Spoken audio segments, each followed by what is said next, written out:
Hey, how you doing? This is John, and welcome to John's Long Box. I'm here with a licensed driver, Chuck Dixon. How you doing? Very, very good. Very good. Thanks for That, having me. yeah, that's good. That's an accomplishment these days when they just so many people on the road without licenses. Well, I'm nearing that age where they're going to take it away. All right. So, are you an aggressive driver, or are you one of these?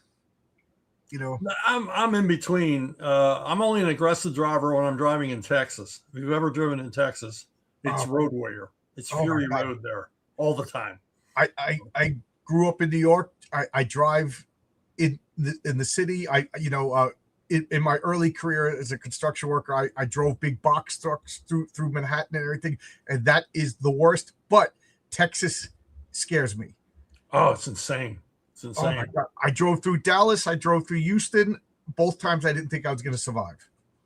No, no. I mean, they drive fast and hard, And, and and right on your tail, like you're yeah, going 80 miles an hour to keep up with the traffic, and there's a guy you can see his teeth, in your yeah, rearview mirror right yeah. behind. God help you if you have to change lanes on, Oh on my like a God! like a Yeah, 6-lane highway. you know, So and then I drove through Texas when I was in college. I was a New Yorker, red Trans Am, New York plates. It might as well have said mafia drug dealer on the side of my car. I had police escorts through Texas. And as soon as I hit the New Mexico border, you could just see the police, like you could see the cops on the radio as I'm changing counties, like the cop and another cop would come and escort me. I was like, I had my seatbelt on, but they didn't pull me over. I was going 80 miles an hour, but oh no, 80, 80. What's 80 in Texas? I know. But in New Mexico, it's 65 mile an hour speed limits on the highways Hmm. outside of there's lots of deserts, Yeah. and cops don't pull you over for speeding. They'll pull you over for weaving and stuff like that. That's the closest I've ever been on an autobahn. Oh Hey, yeah. Operator 7, Ben Spar, how you doing? And Infinite Entertainment, how you doing? Good to see you guys. Yeah, this week has been weird for me. I'm streaming at different times. I like to give Chuck an extra hour. We always end up talking. And Sunday comics, I just had technical difficulties and I had to stream at 9 o'clock instead of in the morning like I normally do. Sorry about that, everybody. So how's it going, Chuck? Good, good. Staying busy. Mostly just, I haven't been doing any writing the last couple of weeks because I've been pushing on Seven Deadly Sinners real hard, trying to get those numbers up. So A that's couple about of it. oh yeah, so yeah, you got Seven Deadly Sinners on. Let me bring that up. I'll hit the link, and I already got it up. There you go. There you go. There's something you can clip and make fun of me for that little comment. But old man using technology, it's always funny. Okay, we got the seven deadly sinners. We'll talk about this. So you've been talking about this for a while. I watch your Chuck Dixon Wednesday shows. Ask Chuck Dixon. I Yeah. send a lot of questions in, and I just find it so. It's the highlight of my commute. Wow. Oh, I have an wow. hour commute to work, an hour commute back. I'm in my car, and I'm always looking. Radio is a wasteland. YouTube. It's just like I don't need another AI generated Roman Empire video. Right, right. you know, so it's good. It's good at least once a week. I got one commute taken care of, listening about comic book stuff. And you've been talking about this for a while, and I'm excited to finally get it. So, tell me about this Seven Deadly Sinners. Well, it's like a throwback retro 1970s grindhouse outlaw biker movie on paper. And me and Bob Harden have been working on this for years. And Bob is like an awesome cartoonist, and he's well known. He's not as well known in comics, but he's well known out in the world of like cartoons and drag tunes, and also in the world of rock and roll. He's done a number of concert posters for Oh, some pretty big acts. So he's sought after in that area in design, and but he's just an incredible cartoonist. And this is a big action story. I stole the plot from Seven Samurai. I'm not the only one who's done that. And it's seven outlaw bikers going to help their buddy who has a weed farm up in Northern California. And he's having trouble getting his product to market because of crooked county sheriff. And, it's all set in the 70s. And it's really cool. If you're into that stuff, you're really going to dig this. Yeah, I'm getting I forget the cool word the kids are using, but I'm getting the vibe of like low budget, drive-in theater movie kind of thing, Oh, absolutely. I was talking to a movie producer recently about this comic, and I said, I want to get this in your hands. And he's like, well, we're looking for films within a certain budget range. And I said, well, the cheaper you make this one, the better it'll be.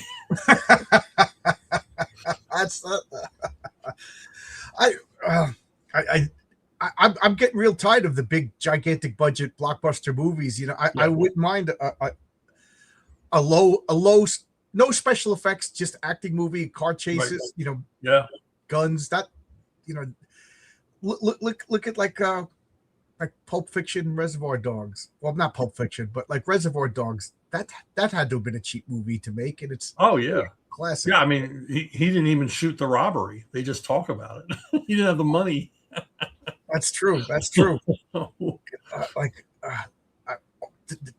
Like how expensive would it be to make a Dirty Harry movie right now?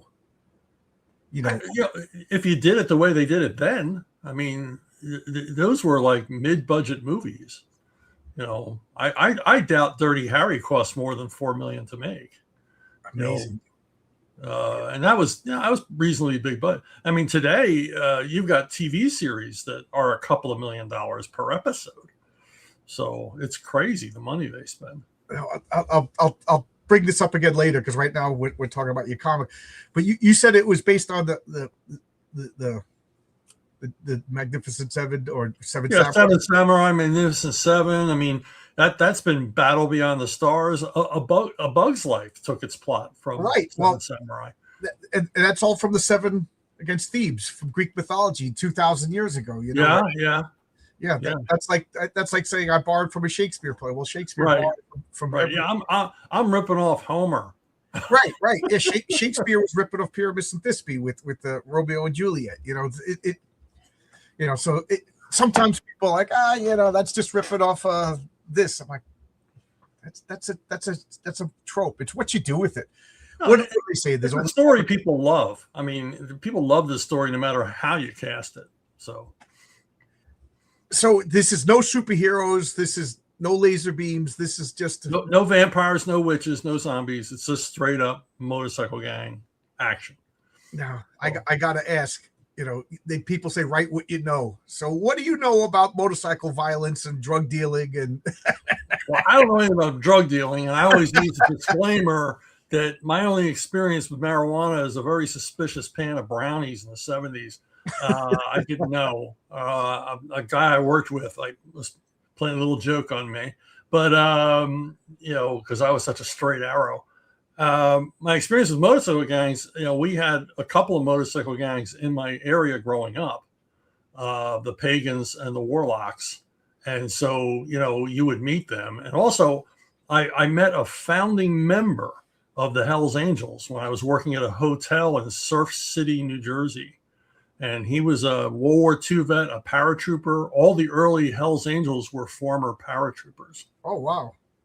And he was one of them. And he said he liked it. It was, it was drinking and riding motorcycles and chasing women. And he goes, but when they started getting into crime, he left them. So yeah, I've had some association. I mean, I've seen them close up.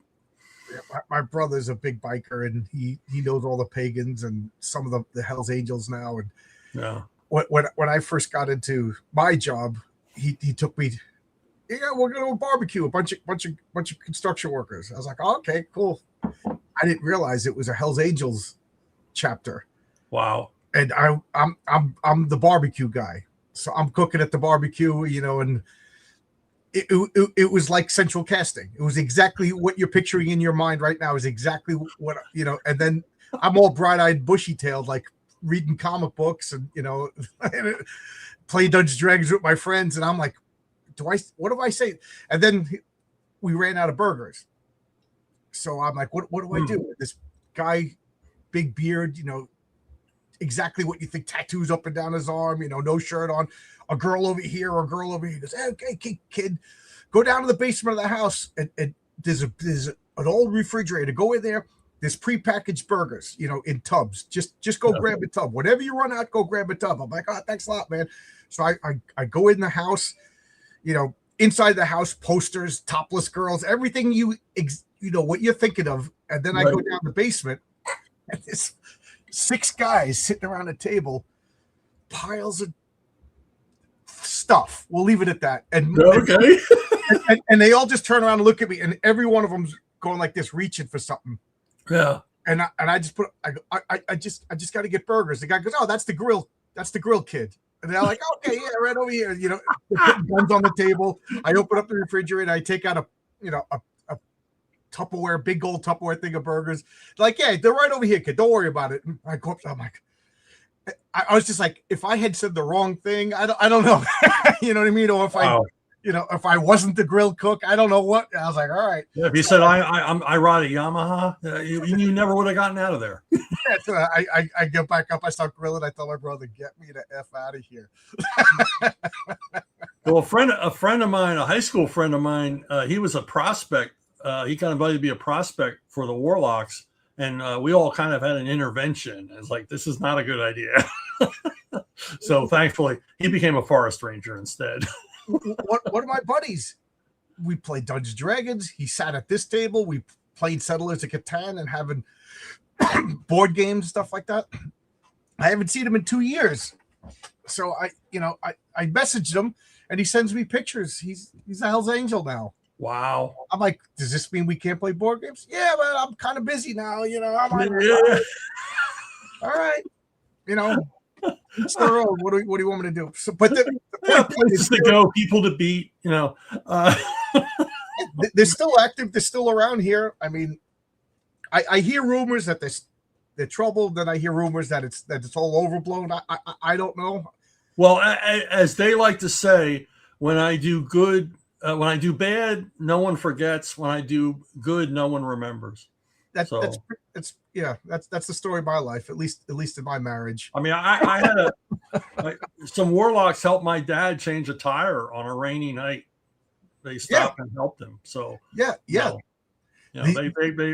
outlaws. They are who they are. I don't see any motorcycle gangs here in Florida, because Florida doesn't seem to tolerate any shenanigans of any kind. So one of my foremen is a quiet, but he was at that barbecue and he was just like, oh yeah, and he quietly.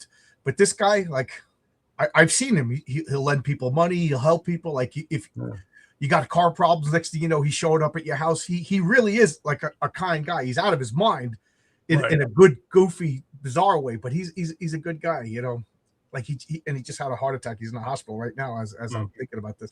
But yeah, so I know these guys personally, but this could only be set in the 70s, because now it's just like a guy selling weed. It's just like, okay, grandma sells weed now. It doesn't matter. It doesn't matter now. So. Is setting stuff in the 70s a good workaround? Like I'm trying to write like a street level vigilante character, and I'm like, how do you do that in the world of cell phones and closed circuit television cameras and surveillance equipment? Well, if you set in the 70s, you lose all the surveillance stuff and the cell phones and things like that. But you're either going to avoid it entirely or lean into it. I mean, I did a vigilante thing called Black Warrant and set in current day New York City, and I leaned into it. Okay. I even had pages where the panels were cell phone views, and people were marking on what they were seeing. So you can avoid it. I mean, it's like in Tarantino movies. Have you ever seen a cop show up in a Tarantino movie? No. It's like a world without police. Yeah. Yeah. Like my wife and I love the John Wick movies, and we'll watch them, and I'm like, this has got to be set in an alternate Earth. Mm-hmm. Like I can't help thinking it, like, as a storyteller, what's going on with the police? Like, is the table really the world government? Like, or are they kind of like the Epstein people, the powers behind the powers?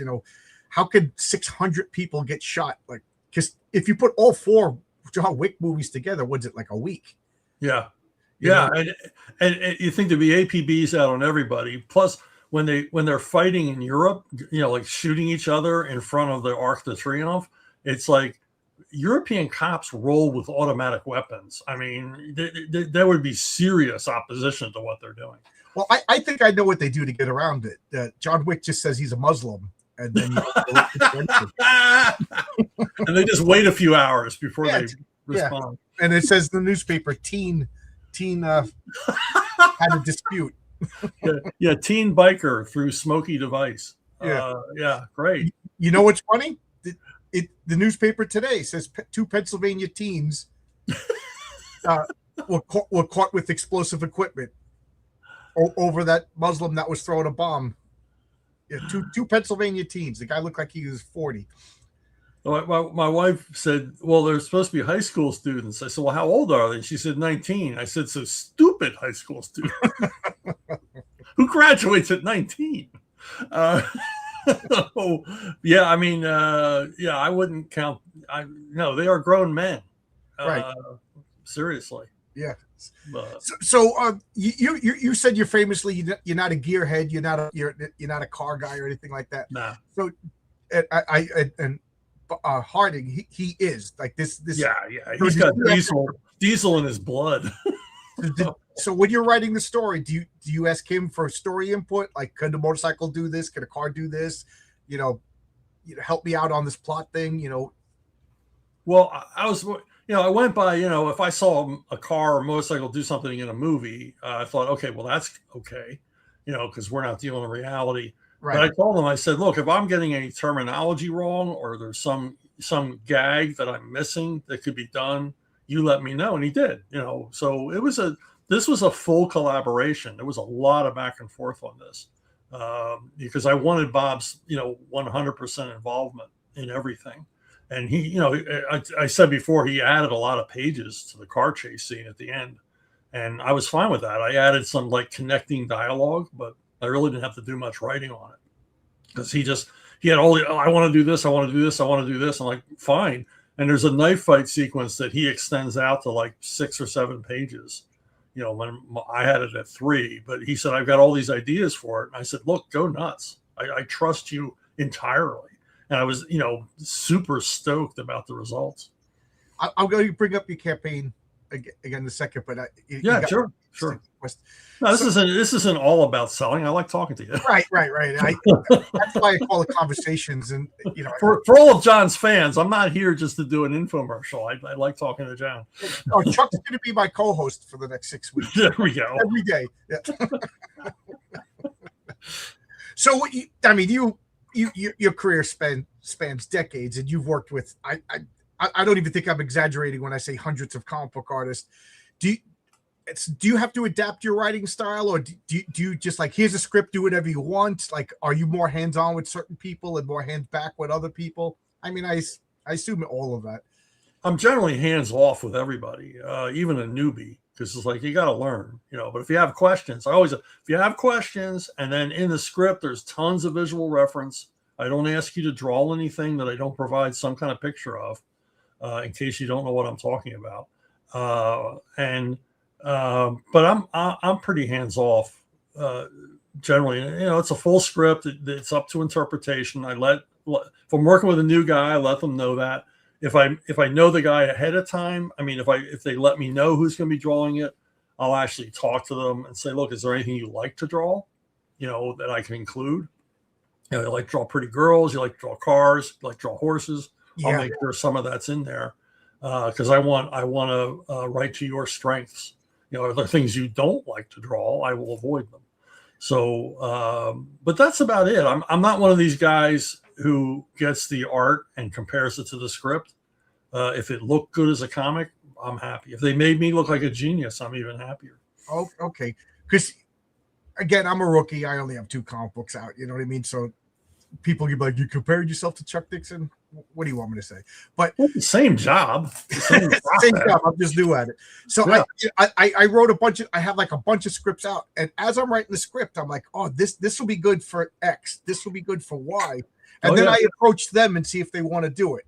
Yeah. You know what I mean? So but back in your Marvel DC days, I don't know how it works. Did you have choices of your artist, or was it editor decides? Well, a lot of editors remember most of the time I was at DC, it was the Wizard magazine days. So you had some editors and they wanted the hot guy on the hot list, and that's all they cared about. They cared about discovering new talent. But my core group was the bad editors, and generally, if I asked for somebody, they try to get them. Okay. Because I would often ask for Eduardo Barreto. Or would you? Yeah. But like early on, I mean, when I was writing horror stories for Eclipse in the 80s, I wrote a story, and it was all 6-panel. Every page was 6-panel grid, and I asked Dean Mulaney, I said, "Is there any way we could get Jose Ortiz?" And he reached out and got it. I was like, "Whoa, I'm working with Jose Ortiz," and and the story was perfect for him to draw. That's cool. Have you ever? I just had like, oh man, this would be like my dream, and then you find out you're working with like your dream. You know what I mean? And then you're like, you read your story, you're like, I can't believe. I don't know. For me, it would be like, well, like I got Pat Broderick to draw one of my covers. You know what I mean? I was like, yeah, this guy's a legendary guy. He's literally the first artist that was my favorite artist. If that makes sense. You know what I mean? When I was yeah. And I'm like, oh my God. And then I met him and shook his hand. It was so freaking cool. Have you, I mean, I know you're a fan. Have you ever had a geek experience like that? Oh yeah, all the time. I mean, when I first started working at Marvel for Larry Hama doing Savage Tales, it was all war and Western stories. And he wanted Westerns, so I love Westerns. So I wrote like 3 Western 8-page stories. And Larry called me and said, "Is it okay with you if I give these to John Severin?" I'm like, "What?" Yeah, it's okay. And then I found out the true story was that Severin drew one of them and then asked if there were any more by me. But he can't give you a big head because then you early on, I don't want to stroke this guy's ego too much right now.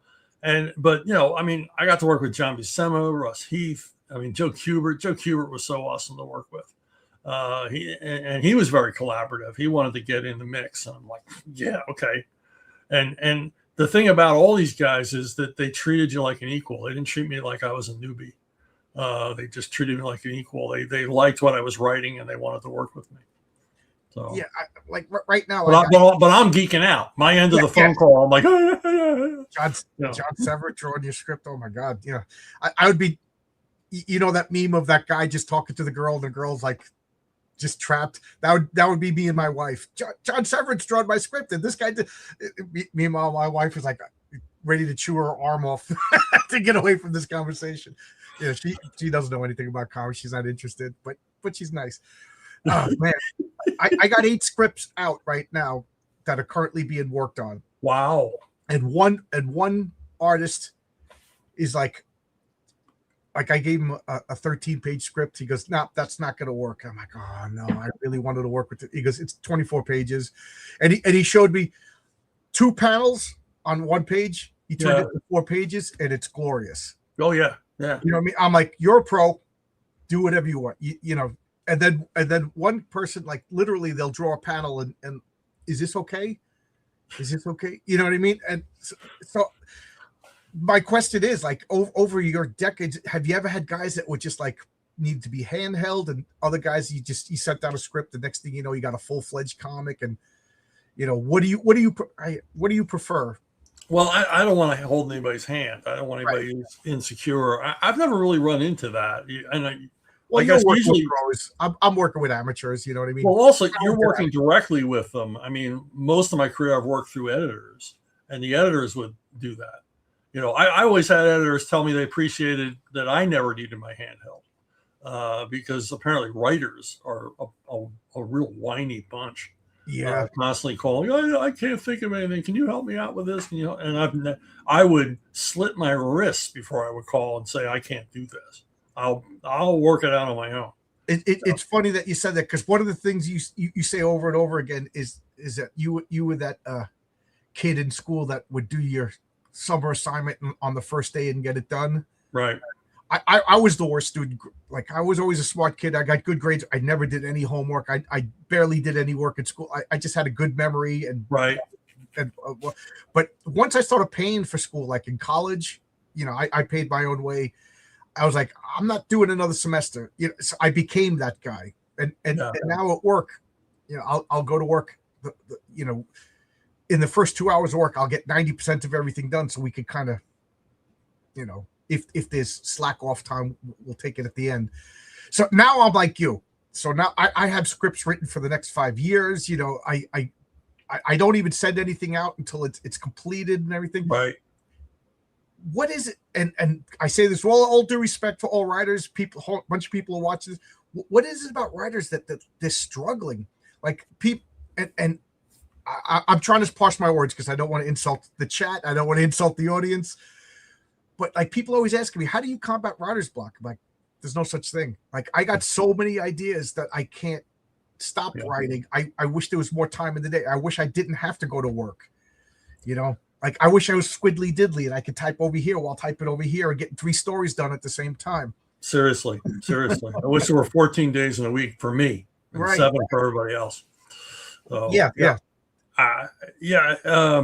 Like I always say, you can talk yourself into writer's block. It's like erectile dysfunction. You can talk yourself into it.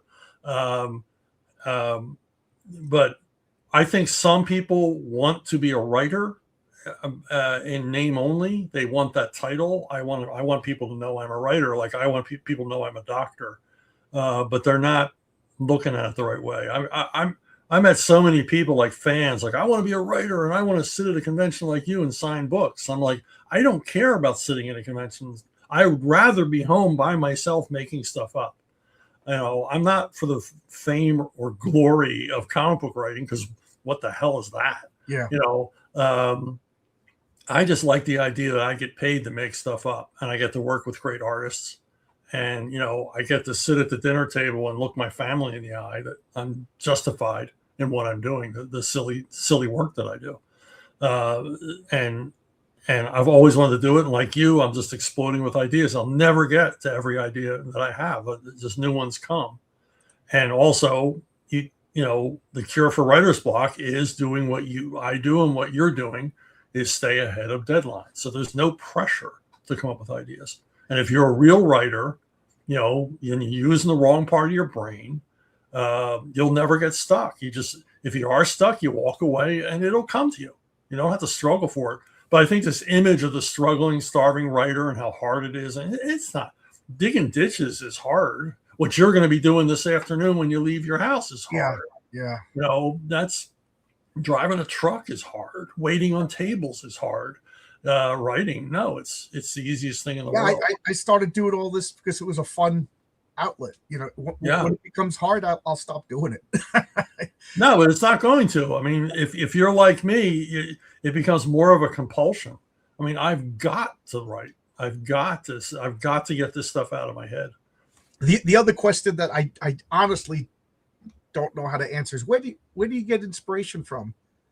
It's like, I can't answer that. Like, I'm constantly like yesterday I saw a video and there was a phrase, and I don't want to say it because then somebody is going to rush out of com. I was like, that would make a cool supervillain, but I wasn't sure I understood the supervillain concept. So I looked up that phrase and it gave me the ideas for 3. So now I got a whole team, just from I was watching a video in philosophy, you know what I mean? French deconstructionism. So if that helps you figure out what my supervillain is going to be, he's going to be Pierre the Deconstructor. I mean, inspiration can come from anywhere. So something you overhear, something somebody says to you, and it my wife always says that I steal tons of ideas from her, and I unconsciously, because she'll tell me stuff, and then I'll end up using it in a story without realizing it. And as I always say to her, as Friedrich Nietzsche said, a writer uses his own and his friends' intellects. Yeah. So you're stealing from everybody. And speaking of steal, there's one guy I'm real friendly with. He sends me like, "What do you think of this idea? What do you think of this idea?" And now I'm at the point where I'm like, please don't send me any more of your ideas. Yeah. Because now now I'm like I never got it before, but like he had he sent me a list of all of his superhero names and everything like that, and one of them was really really good, and I'm like, I wish he didn't tell me that, because now I can't stop thinking of a story for this guy. You know what I mean? Like, just so I hope he understands. He probably didn't get my message yet, but I don't send me your unfinished ideas. Send me your finished ideas, and I'll read them and help you out. But have you ever been? Are you at that point? People send you. Yeah, people want me to read pitches or treatments, and I always promise to read them. And trust me, I mean it when I promise to read them. And this is even with people I'm professionally associated with. But it's a real struggle for me, because I'm like, yeah, I might see something I like, right? Use it, and I mean, 40 years ago, a friend of mine said that he thought of this character with this name, and I won't even say it because someone will steal it. And the character and the name are amazing, and I've 40 years resisted stealing that concept. Oh, I'm gonna go to my grave resisting this name that I heard. Oh yeah, it's so good. That's I guess I'll talk to you about superheroes and stuff now, because you've been known to write a superhero comic or two. Yeah, a few. When you create a new character, how do you start? I'm kind of fascinated with this. I talk about this a lot, but I very rarely get to talk about it with pros. Like, what is the first thing you do when you're like, okay, I need a new Batman villain, or I need a Spider-Man villain, or a new hero?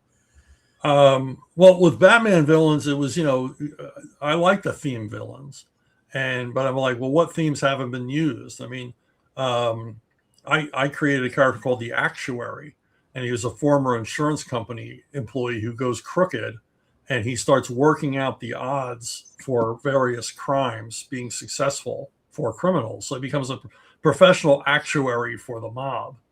And I just like that idea. It is a good idea. Statistics and numbers. And of course he wasn't, the minute Batman catches him, it's like, oh, I give up, because he's an actuary. He's not going to fight with Batman. But like when I created the Horseman for Rippaverse, Joe Bennett and I wanted a Batman Punisher, like reality-based, non-superhero vigilante character. And I thought, well, I've already done this a million times. How do I do it different this time? And Hector is he's a bit of a screw up. That's my favorite thing about him. Yeah, is that he's not a professional yet. No, and he suffers from PTSD. He's real good with guns, and he's tough and everything else, but he never sees the big picture, and he just thinks, well, if I just go out and fight crime, I'm helping society, which he is, but he's making his own life worse, because every criminal is connected to somebody else. He's fallen for the bait. Yeah. The Punisher would have seen. I don't want to ruin the plot for anybody. The Horseman on Rippaverse right now, it's very good. I got to get the next issue. I just put in my order for it yesterday, so it's not here yet. But he is falling for obvious stuff. Yeah. And I love the rookie superhero trope. Like, it's a terrible movie, but it's also great. Supers, with that guy from The Office.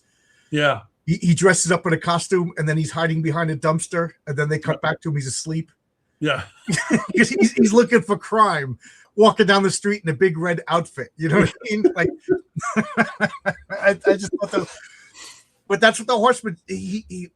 Again, I don't want to spoil your comic, but he's fallen, and I'm reading it going, you moron, don't. But that's what makes it fun. If he walked in and just beat everybody, yeah.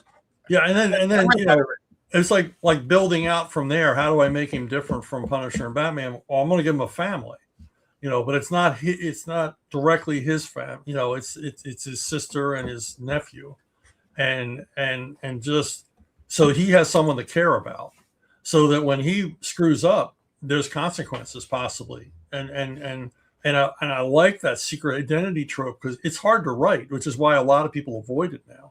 But he's got to protect his loved ones, and he's got to protect that secret of his life, and he's terrible at doing that. So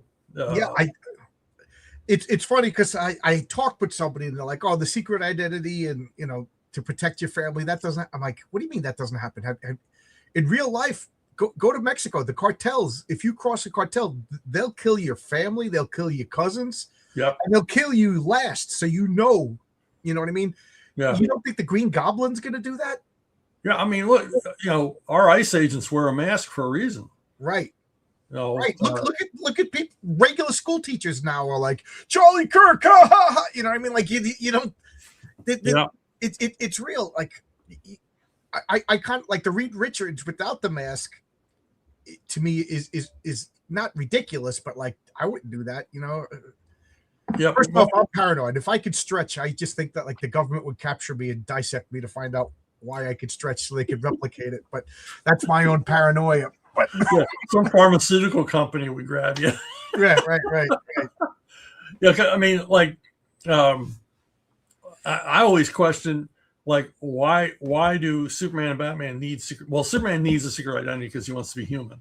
He wants to be accepted by humanity. Well, why does Batman have a secret identity? I mean, why isn't Bruce Wayne just a Howard Hughes type recluse nobody ever sees, and he's just Batman 24/7? There's obvious reasons for that. But like when I was on Batman, I had Tim Drake, and Tim Drake's dad was still alive. So that whole secret identity thing was a real thing for Tim Drake. And every time we had a Bat Summit, they said, when are you going to kill Jack Drake? I said, why would I kill him? They said, well, he makes the story so much more complicated. I said, no, he makes the story so much more interesting. Right. If Tim Drake's just cut loose, then he's just like Batman. He answers to no one. And his private life isn't as interesting because he has no secret identity to protect. Old Dirty Fatty. First off, I always giggle when I see this name. I'm still a child at heart, but he says one of the reasons I like the Rockford Files and Magnum PI. I got to watch Magnum PI. Everybody I respect says it was a great show, and I've never watched a second of it. Yeah, is that they have limitations and occasionally lose fights, but they don't stop. I got to agree with you 100%. I before you came into Batman, I mean, I'm old enough to collect Batman before you were a writer on Batman, and there was a character called Joe Potato, and he was a detective, and he beat up Batman in the middle of the street one issue, like a chubby Harvey Bullock guy. And I thought that was great. Yeah, I was an Alan Grant character. I wrote a short story, Joe Potato story, and it never got published. Flynn Henry drew it, and it was all told from Joe Potato's point of view in like a tough guy, private eye, first person commentary. And I wish it had gotten published just for the title. It was called Fry Me Deadly. but yeah, Rockford and Magnum, I don't think Rockford ever won a fight. Oh, you got the crap beat out of him almost every week. Here's a tangent, but now they're going to bring back the Rockford Files with like these uncharismatic. Why call it the Rockford? Just make a new show. Just call it the Moskowitz Papers, and nobody will compare it to the Rockford, which is Well, I just found out that the Rockford Files was actually a reboot. Oh, really? Of an earlier series. There was an earlier series called The Outsider, starring Darren McGavin, and he was a private eye, and he lived in a trailer on the beach.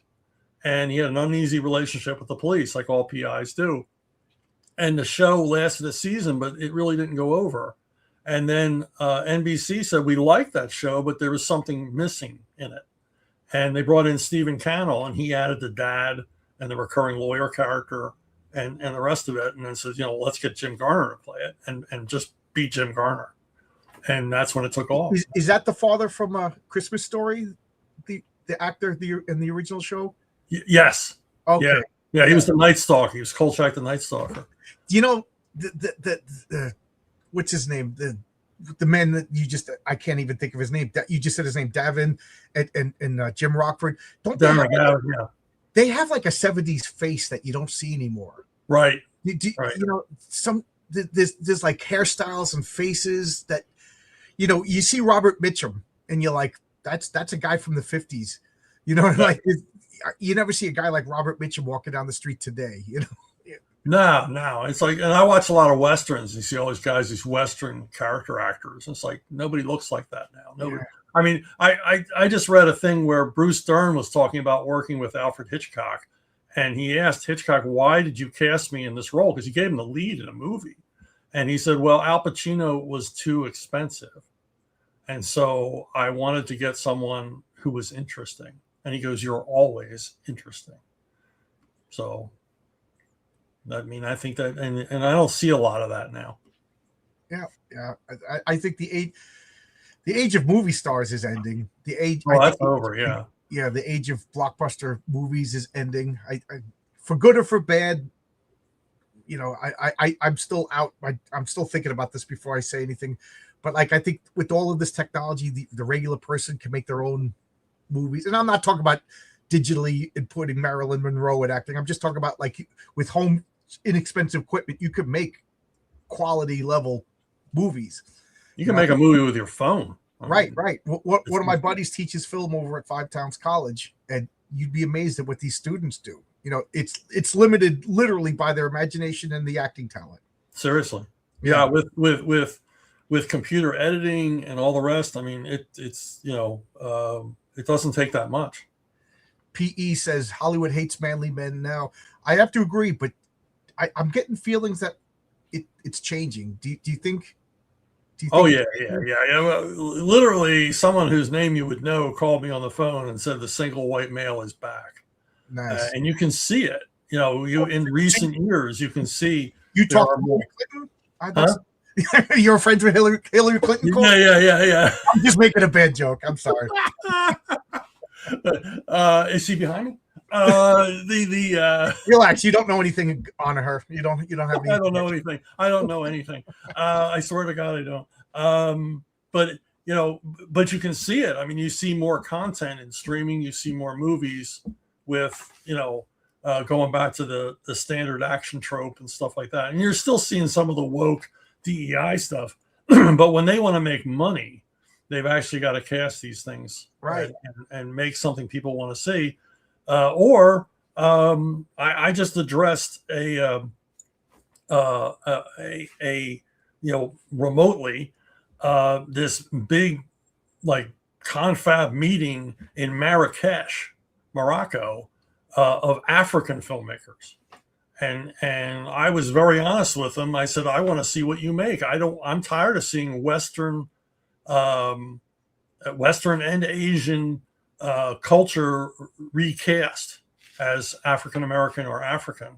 I said, I want to see the stories of sub-Saharan Africa. Timbuktu, Shaka Zulu. I mean, let's see this. I barely know that stuff. But it's amazing story. I mean, Shaka Zulu is like the King Arthur of Africa. I mean, the story is, and it actually is true, unlike King Arthur. I mean, it's just an absolutely freaking amazing story. Let's see that. Yeah, this is just a who's who of like testosterone over here, and then every time I'm like, oh, that movie, oh, Pedro Pascal's in it. Like, I don't know what it is. That he's just an unpleasant to look at guy. Yeah, he's not interesting. Yeah, and he doesn't fully commit to a role. The only time I liked him was when he was playing Pablo Escobar, because Pablo Escobar was a soulless sociopath, and he seemed to do that well. The first time I saw him was in Game of Thrones, getting his head crushed in, and I was like, okay, he looked like the swarthy Southern flamboyant. He kind of fit the role, like right. But Reed Richards, you've made no secret about how you always wanted to write the Fantastic Four. Yeah, and I people kind of jumped on me because I liked the Fantastic Four movie in the fact that it was the best of the Fantastic Four movies. I'm not saying it was a good Fantastic Four, even though all four actors were miscast. Not one of, and I like the retro futuristic look of it, but the more I'm distancing myself from it and I analyze it without it, I'm more and more disappointed. I liked it when I first saw it. I think it was just because like, oh, thank God, it kind of looks good. And I had low expectations. Same with the Superman movie. As I distanced myself from the Superman movie, I'm a little less happy about it than I was initially. But anyway, what do you think? Now I'm talking about Marvel movies. I couldn't be less interested. What do you think about that? When they killed Iron Man, that was the end for me. Well, you're in luck. He's coming back as Dr. Doom. So yeah, well, that's even more of a reason not to go see it. Yeah, that's just stupid. And not only is Doctor Doom coming back as Iron Man, but he also hates Captain America instead of Reed Richards, because I think the studio is just like, we can't sell this Pedro Pascal. We got to demote him and bring back Chris Evans. So I'm done. I'm done. Yeah, I mean, they just lost their way when they moved away from the source material. Thought they could do it better. Right.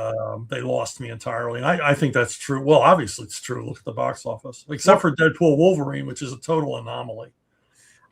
I'm going to go on record and say I didn't like that movie. It wasn't a movie. It was just clip show, the movie.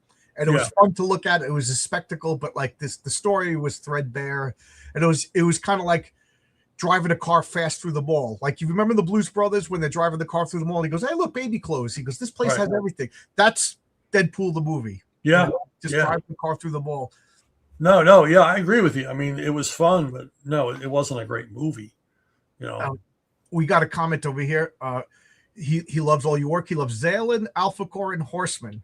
Now, I read your Alpha Core, Superhero Police. That's like, and Horseman, Vigilante. I didn't read Zalen yet, and I gotta say, I just put it in order for comics that I didn't get yet. Zalen is on the list, so I'll get it soon. I'm kind of eager to read you doing cosmic stuff, because you're not really known as the cosmic guy. You're more known as the street level military lone vigilante kind of guy.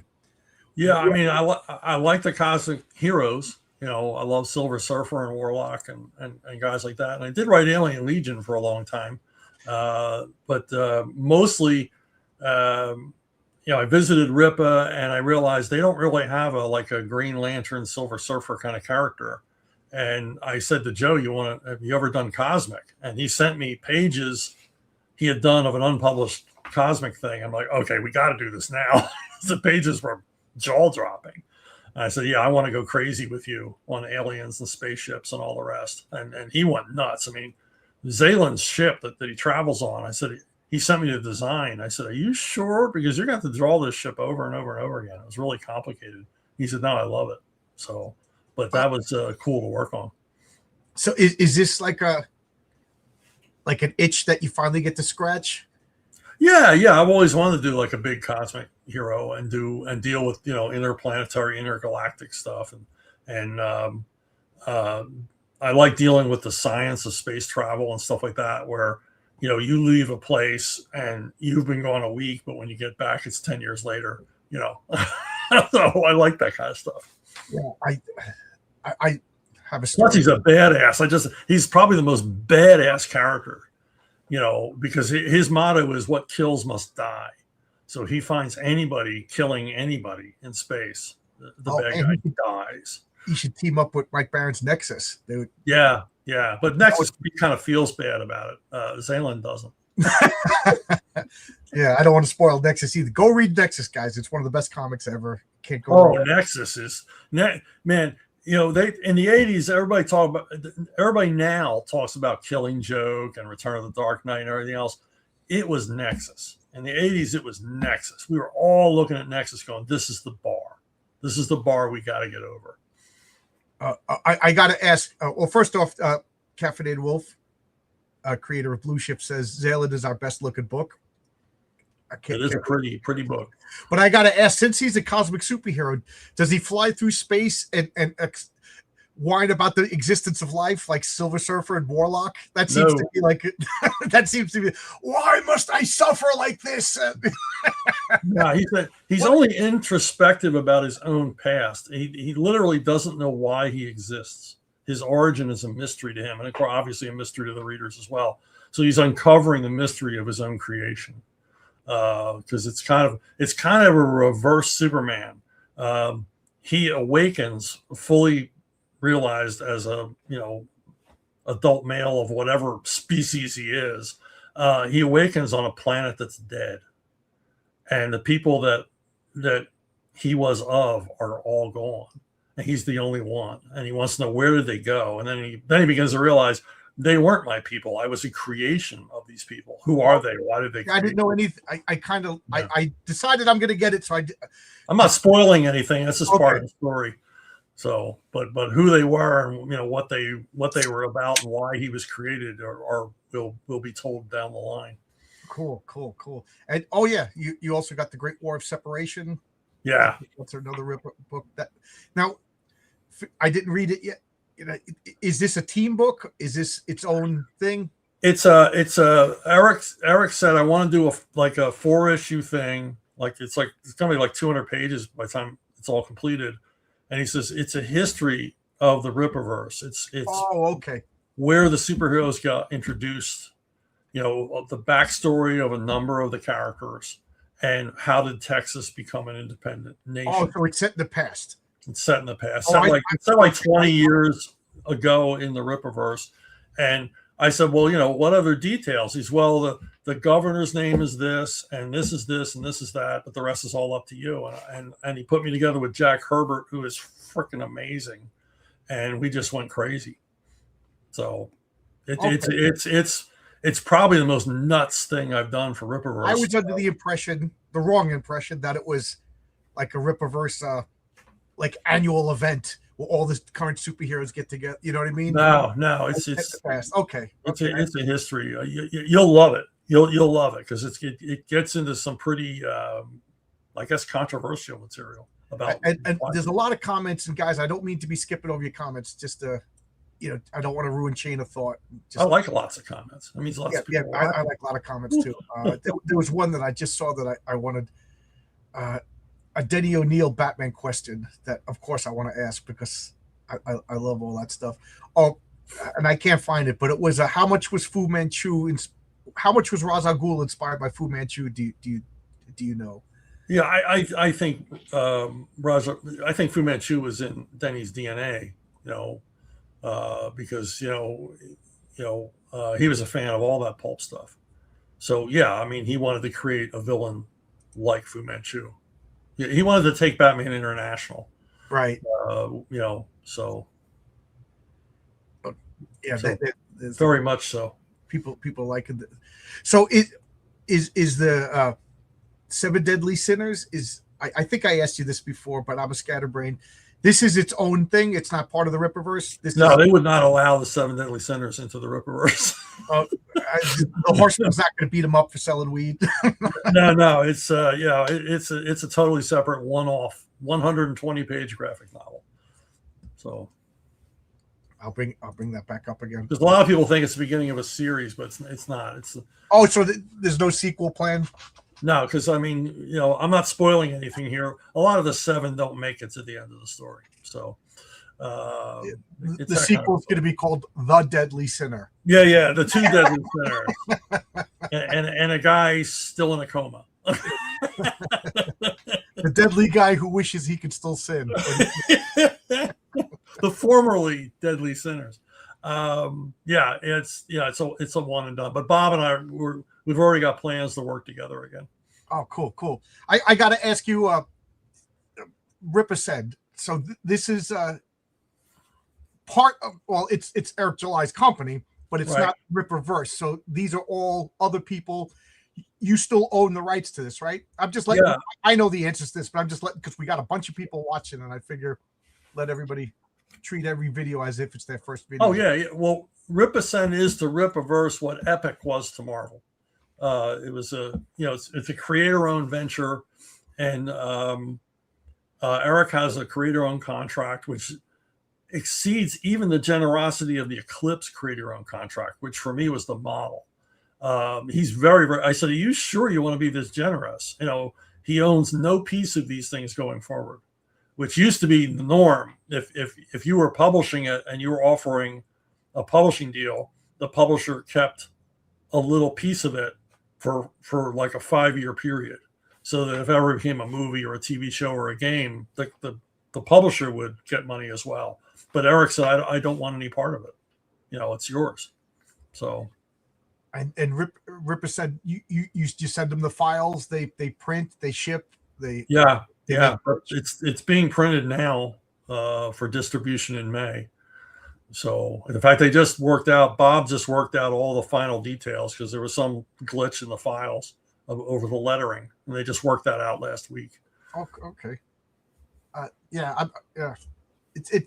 I joke around, and if Eric July, if you're watching this, yes, he was on my channel, and I was like, hey, you got the success, you got the know-how. Why don't you be the publisher? You know, all of us indie guys, we're all idea guys. You know, when I made my own comics, I just had ideas. I didn't know the logistics, stuff like that. There was like whole steps to people like, who are you going to get to do this? I'm like, what do you mean pre-press? What's pre-press?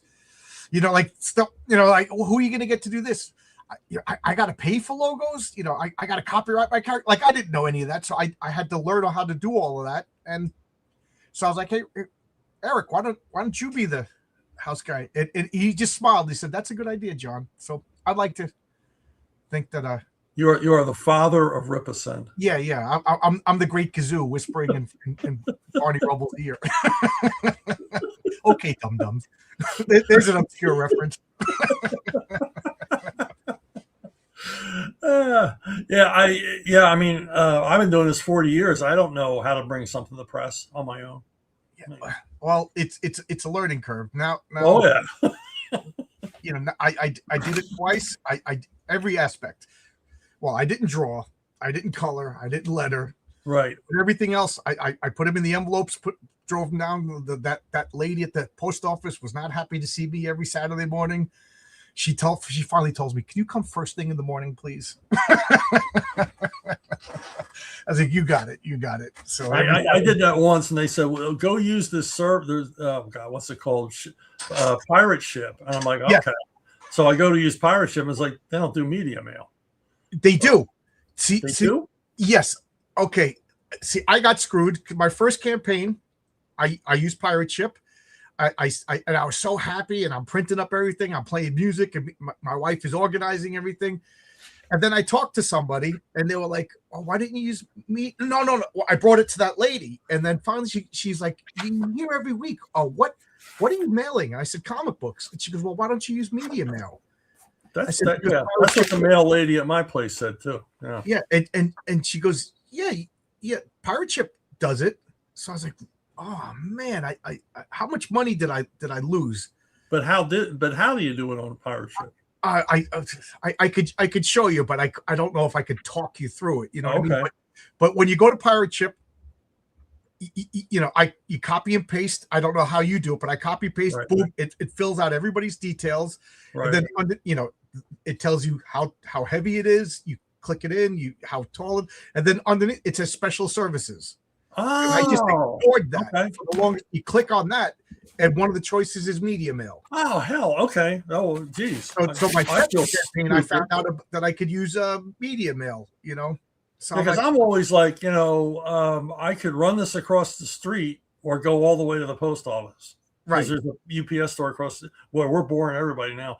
Right. Yeah. But and I'm like, talk about the stickiness of the stamps. Yeah, there you go. But it's like $2 more. It's worth. I'll spend the $2. So I don't have to drive all the way to the post office. So right. Now I don't have to do that. I got media mail. They'll never see me at the post office again.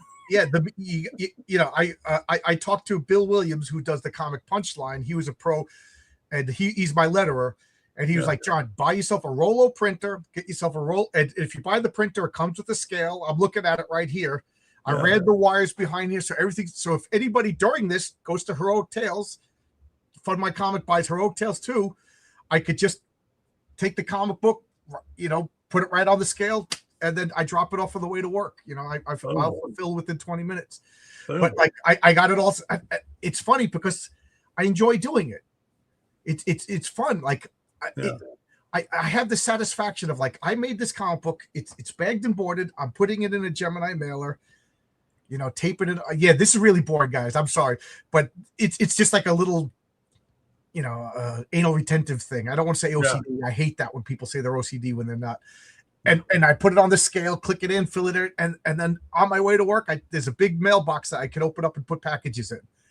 It's so satisfying. And then you see on Twitter, hey John, I was like, wow, that was 4 days.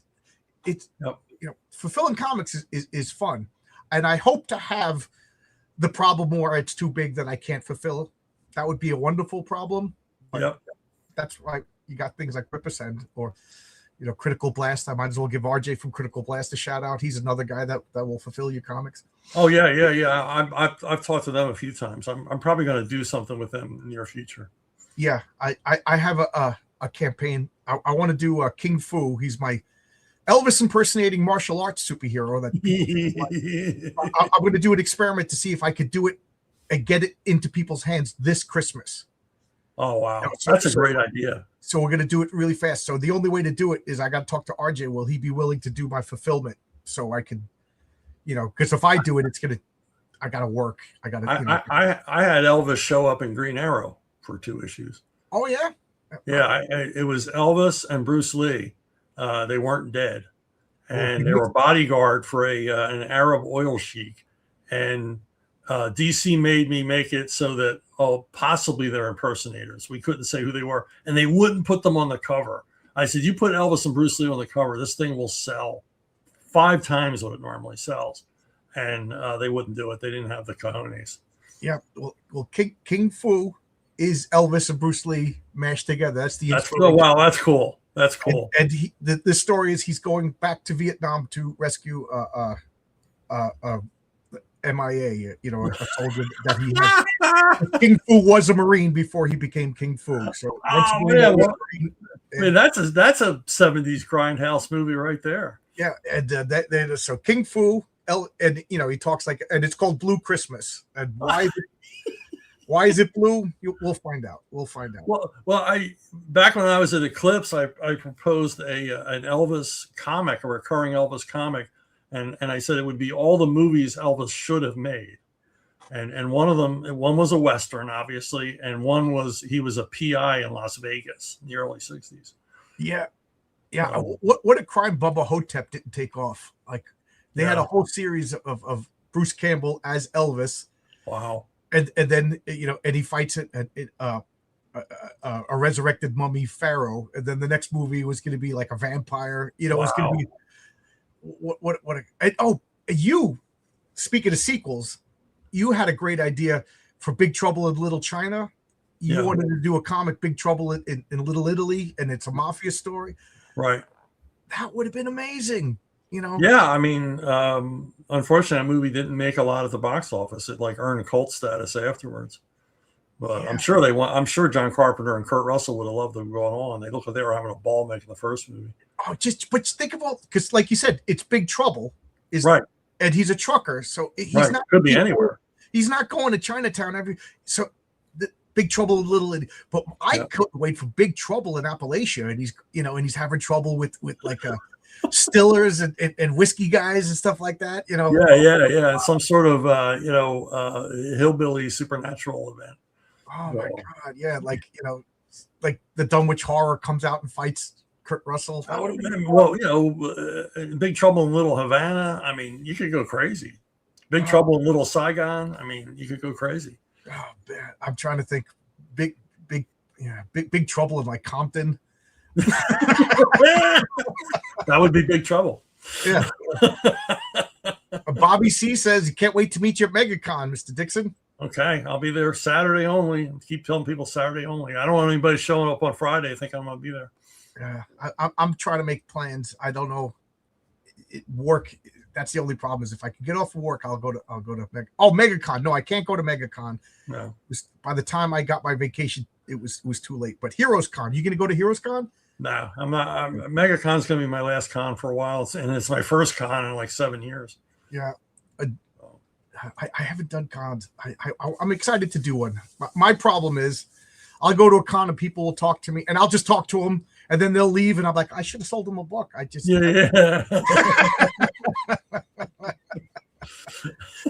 Big Trouble in Iran. Yeah, how would he drive the truck across the Atlantic? Yeah, Big Trouble in Dearborn, Michigan. That would be the same thing. Oh my God. Big Trouble in Minneapolis. Yeah, Big Trouble in Little Somalia. Yeah. I don't think it's Little Somalia. I think it's. I know. I think there's probably like Little Honkyville. I know. In Minneapolis, it seems like the gross national product all the fraud in Minneapolis is funding the entire country of Somalia. Hey, it's Matt Barr. Shout out to Matt Barr. Yep. Hey, Matt's worked with you in Rock and Roll Ninja Part 2. Rock and Roll Ninjas. He's still, well, I don't know. He might be done with Rock and Roll Ninja 2. I don't know what's up with Richard. Projects are done and I don't hear about them. I can't speak for Matt. Matt, are you done? You know, we don't know. I don't know. Matt's a great guy, super talented. Yeah, super talented. Yeah, he's done. He did a couple of ads, you know, in my comics. Oh, yeah. Compton is gentrified now. Good. Why are people complaining when neighborhoods become safe, affordable, and you can walk your kids down the block? I'll never understood this. Yeah, all that white privilege. I bet you it's mostly Koreans living there. Yeah. So. He's 80% done. There you go. 80% done with Rock Roll Ninja. Fantastic. Big Trouble in Crenshaw or Big Trouble in Harlem? Harlem is nice now. Yeah. Harlem is like, you know, wow. It's like Midtown used to be. Yeah. Ah, geez. Big Trouble in Newark. Yeah, it could have been infinite. It could have been so much fun. Yeah. But like you said, studio executives, they wanted to do China again. It's got to be China. It's got to keep being China. Well, because studio executives are morons. Yeah. You know, they can't see past their own noses. Yes. Speaking of that, I have adopted a policy of I'm not excited about anything. Like I've become spiritually dead when it comes to like all my favorite IPs. I can't believe that the past 5 years, it's been a gold mine as far as things that I loved as a kid turning into movies. But like it's the monkey's paw, you know, like, oh, it's all going to become movies, but they're all going to be garbage. Right. Like people, you know, since I do a comic book YouTube channel, they're asking me about, what do you think about Lanterns? I'm like, I don't, you know, I'm sorry to say it, but it's like, fool me once, shame on you. Like if Chuck Dixon and Mike Barron and whatever tells me that Lanterns is good 2 years from now, I'll go and watch it. But right now, I'm not. You took Green Lantern, the most fantastic superhero of all time. Like he's abstract. He's hard to explain. He's got a magic lantern. He's got a magic ring. He flies through space. He talks to aliens, and you're turning it into True Detective. Yeah. When the question was right there, you know what I mean? So it's like now when they say, well, oh, they're going to make this franchise into a movie. No, I like that one. Don't do it that way. I mean, my son sent me a trailer for a Lucky Luke TV series, and I went, no, not Lucky Luke. And then I watched it, and it was produced in France, so it was okay. So they were faithful to the comic. You recommended Blue Coats, and yeah. I bought Blue. Could you imagine if an American studio made Blue Coats right now? No, that'd be a mess. Yeah. That'd be a mess. Yeah, a French comic book based on the American Civil War. Yes. Nobody does American history like foreigners. No, it's true. It's true. The best Westerns are produced overseas. Yeah. And right now, you want to get a patriotic American, go to Japan. These guys. we should be the America that Japan thinks we are. Yeah. Well, I mean, it's like, you know, if you meet someone who emigrated here, not immigrated, emigrated, and became a citizen, I mean, that's going to be the most patriotic person you'll ever meet in your life. Yeah, my father was always disappointed that he never learned Italian because his father told him we don't speak Italian. Like my oldest uncle, you know, my grandfather didn't know English yet, so he learned Italian. But by the time my father was born, Italian was banned in the house, and you know, because we're American now. We left Europe. There's problems over there. We're not going to bring our problems over here. This is a fresh start, and that's always been my pet peeve is why are you bringing your garbage from there? Like if you bring to me, like this is an indicator that you're here for bad reasons. If you bring your garbage from the old country, you're just like an economic migrant, and you're not planning that this is my new home. Yeah. If you come here and you're still beating your wife and your daughters on a regular basis, you're not an American. You didn't intend on becoming an American. Right. You don't want to learn. You don't want to put your papers in. You don't want to become a citizen. You don't want. To me, that shows you that this is just temporary. You know what I mean? Like at work, we set up trailers. You know, we don't make them all the creature comforts at home because we know we're leaving. But when you work in a building and you're assigned to that building, you make your shanty. You put carpets down. You find a couch. You put up a TV because you're going to be there for 40 years. That's the way I look at immigrants. Seriously. I mean, when I was growing up, our neighborhood, you were either Irish or Italian, and the unifying thing was we were all Catholic. Right. So we all got along, and most of my friends growing up were Italian, and in every instance there was an Italian grandma who didn't speak English. She spoke Italian, but everyone else spoke English. And, my father was Italian, my mother was Irish. That's what my father said. That it was because they all met at church. Yep. When you went to church together, you didn't fight. Yeah, you had to get along. I'll be done with stuff for the Horseman prequels with all 4 horsemen alive. Oh, that's news. Do we have a scoop, or is he pitching? No, they're not all alive. The left tells us there's no American culture. Saying that there's no American culture is like a fish saying there's no water in the ocean.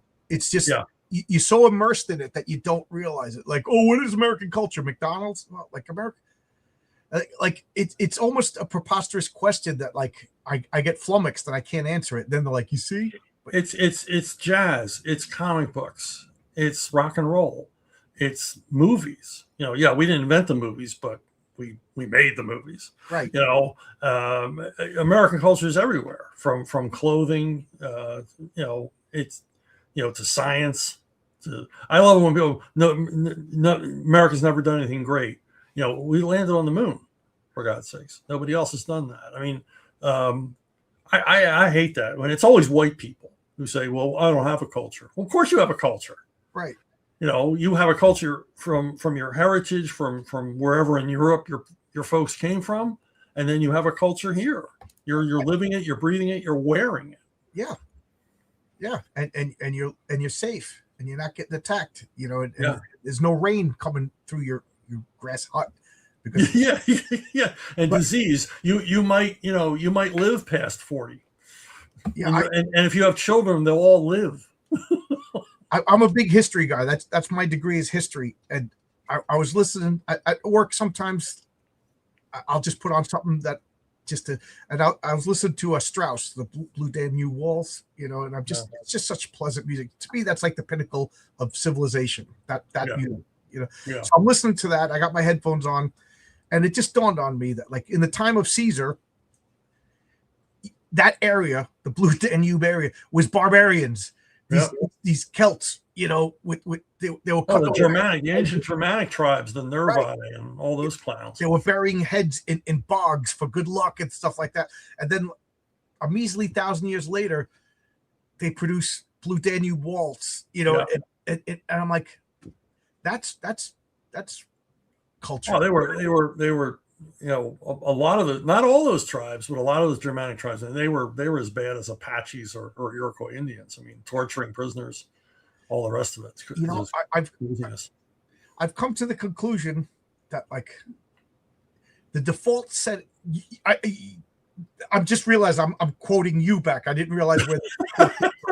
But you said when you worked with Larry Hama and you were pitching for Conan, and Larry Hama said, "Give me one sentence," and what is Conan about? And you said cruelty. Yeah.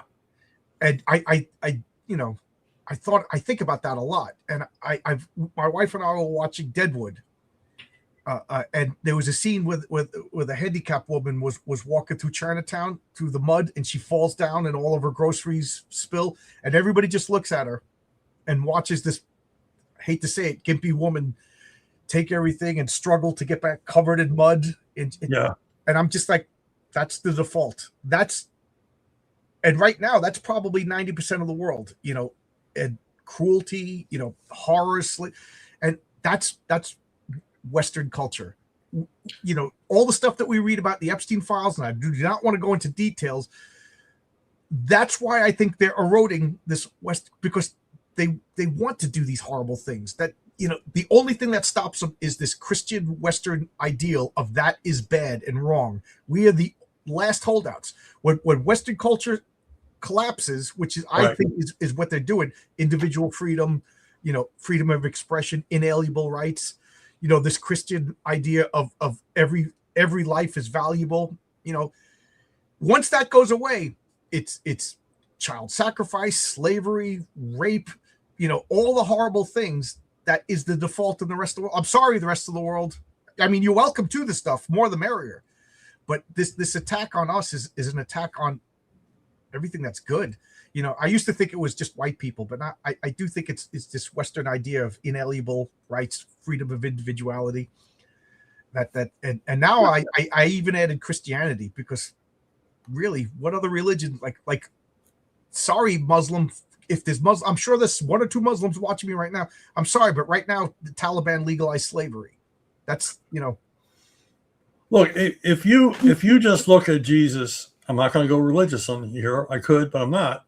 If you just look at Jesus as a philosopher, right. What Jesus gave us was the idea of individuality, that we all matter and that we all have a choice.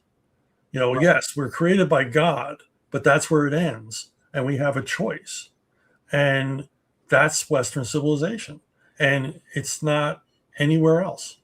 And it certainly isn't in Islam. And so many religions, everything's predetermined and all the rest of it. And they are trying to erode our society to where the individual doesn't matter anymore. And we have to fight that. And we've been fighting it all this time. We've been fighting it since the first Muslims set foot on continental Europe, since they took back Jerusalem. And we have to fight it. And it's not a race thing. It's an ideology thing. Right. Like John Cleese finally opened his eyes and realized this is a culture. This is, he wants Britain to be walking down the street. You don't have to fear for your life. Look, but I don't want to get all preachy stuff but like I look at whatever comes to religion, I always look at your guy. Who I know Confucius is not a religion, but like Buddha, Muhammad, Jesus, Moses or Abraham, whichever one you want to pick. And I always look at your guy, and I always look at their behavior, and I'm like, Moses committed genocide. I'm sorry guys, but read the Bible. He captured slaves. Muhammad, geez, do I even have to explain this guy? Right. Buddha, I like Buddha. He didn't do nothing wrong. He was born in wealth and realized, oh my God, I'm privileged. And he died because he was too polite not to eat the bad pork. You can't say anything. I got no problem with Buddha. There are bad Buddhists. Don't get me wrong. Jesus didn't hurt nobody. So sorry, and I'm walking on eggshell right here. But those are the only two religions I kind of have respect for, is the Buddhist. Well, their guy was a good guy. I kind of respect Hinduism, because it's like, let's all just leave each other alone. Right. I don't know who the guy is though, but yeah. And the guy doesn't even have a memory, I think. Yeah. And most Buddhists don't have a problem with Christianity. So I don't have a problem with them. So, right. Yeah. And even Hindus don't have much of a problem with Christianity. They see the good in it, because there's an awful lot of like Christian missions and stuff that are welcome in India, the northern part of India. So but like I look at the other, and it's like, oh, no wonder that this fighting in the Middle East, both of their guys were warriors. And most of them are the same people. They're all Semites, and they have that rift way back when, and they just never got over it. So I just look at, like, you've been literally fighting. Like, what to go back to? I know I'm going to get the names wrong. Esau and Isaac. Is that the two guys? Yeah. You're fighting back to the days of Abraham. Yeah, so it's like, so my only solution is just like, I'm just going to step back. It doesn't involve me. You guys sort of, when Dad sees me and my brothers fought, my father was just like, you got to live together. You got to sort this out. Just don't wake me up. I got to go to work in the morning. We're kind of seeing that happening. I mean, you've got Arabs flying next to Israelis to fight the Iranians, because all the Arabs hate the Persians. And I think Trump was the deciding factor here, because he basically came in to both sides and said, look, both of you like doing business. This is silly. Right. You're some of the greatest tradesmen in the world. Why don't you get together and have business together? See, me and my wife would talk about this. I don't talk about the Iranian war because I don't know how I feel about it yet. Yeah. So I'm going to err on the side of caution. A lot of people learn 3 facts and start screaming. and I'm guilty of that as much as the next guy. But this one I finally in my 57th year I'm getting some sort of wisdom. I'll keep. But right now everybody's turning against Trump, and right now Trump's compromised. I don't know. I don't know. No, I think it's going to play out just fine. It's playing out the way I thought it would play out. Right. Even if I'm not a Trump, I don't understand rooting for the president to fail. I couldn't stand Biden, and I was just like, please, just let him do the right thing. He is the president. He just never did the right thing. Right. He was. He was a bag of, like in Men in Black, those little aliens all in a Biden suit. He unzipped it, and they all just scattered in the darkness. So, now that we completely strayed, is there a president in the Ripperverse? Like how close to the real world is there? Is Trump the president? Is it like no? It's a department. We don't really want you reflecting on that. There's a lot of it. The current politics reflected there, but not names and parties or anything like that. So we have the original governor of Texas in the story becomes the president of Texas, and then we have a new guy now because this is 20 years after the Great War of Separation. But yeah, and we deal upcoming in Alpha Corps, we deal quite a bit with like city politics, and it kind of reflects what's going on in New York City with the different factions, rooting for the other faction to fail. And the super cops that are Alpha Corps, if you read Alpha Corps, they made a mess of the city in the first book, and there's repercussions of that are going to go on for a while. They're not real popular with a lot of the people in the city, and of course, there are politicians that will come in and encourage that. I agree with take some time to do some research. That's exactly what I'm doing. That's. I don't know enough. I'm admitting that I don't know enough. No, yeah, you can't listen to the media, and you can't immediately take a side on anything anymore. Right now, it is really difficult to judge whether or not this is real information or not. It is. I don't trust anything. I've always been paranoid, but geez, my paranoia is off the scale right now. I don't want to listen to. Anybody. It's like they'll report something, then it's proven not to be true, but they'll continue reporting it as if it was. And it's like, this is false. And so it is just propaganda. It is just. I got guys at work like repeating. I'm like, dude, that is not true. That is, right. And you look it up and they're like, oh, that's nonsense. I'm like, all right. Yeah. Trump is simultaneously a puppet of Israel and Putin and being black. I'm like, how can all of this be true? No, and he's an anti-Semite. He has Jewish grandchildren. How can he be an anti-Semite? Yeah. I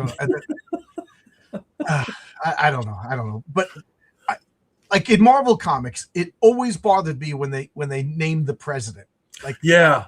To me, that just that put it like to me. John Byrne said that every comic book was happening as you read it.